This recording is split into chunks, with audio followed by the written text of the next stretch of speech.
हाँ जी नैक्सट अपने है ग्रामोलॉजिस इस 36 तो बाद पहला का फास्ट छोटी चाप लानी है गोल फास्ट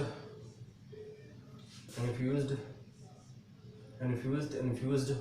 कोई वावल नहीं है प्लेसा दोनों दी फस्ट ये भी फस्ट है ये फस्ट है लाइन तो उपर रखा है दोनों ये लाइन पे ये सैकंड पे खड़े ठीक है उसके बाद नैक्सट ये भी सैकंड प्लेस आखिर लाइन पे ठीक है उसके बाद मोस्ट लैंग्वेज इंग पा रहे हैं मोस्ट लाइन तो उपर MST है इंग डार्क पा रहे हैं इंग का सेम है थिंग वास्ते इंग तो यंग वास्ते लाइन तो थले लिखा प्लेस फस्ट सैकंड तो थर्ड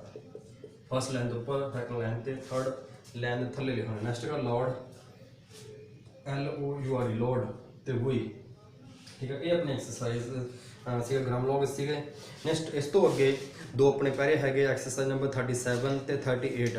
वो पैरों की डिक्टेशन मैं अपलोड कर दूँगा ठीक है। उस बाद रिविजनरी हैगी जिन्ना कुछ आप हुण तक किया होया उहदे बारे एक चैप्टर पैरा हैगा वो सारा तुहानूं मैं अपलोड कर दूँगा 3 पैरे ठीक है। वो डिक्टेशन तुसीं खुद लिखनी हैगी तरीका तुहानूं पता ही है किवें प्रैक्टिस करनी हैगी आ पेज के सेंटर में लाइन मारांगे इत्थे आपां बुक तो वेख के इधर आपां लिखांगे शॉर्टहैंड तो वेख के ठीक है। दोड़े अगे नैक्सट पैरे आ रहे हो पैरे आप 40 वारी दोनों पैरे करने आ जो रिविजनरी हैगी आ वो ज़्यादा टाइम लाना है लम्बा पैरा हैगा वो जिन्ना हुण तक आपां कीता है वो सारा रिपीट हो रहा वो अपन क्लीयर हो जाऊगा कोई डाउट होया तो अपन वो भी जो कुछ भुल गया होया वो भी अपन याद आ जाना ठीक है। रिविजनरी एक्सरसाइज भी करनी आ काफ़ी लंबी एक्सरसाइज हैगी आ वो भी प्रैक्टिस करनी है ठीक है जी। थैंक यू जी करो।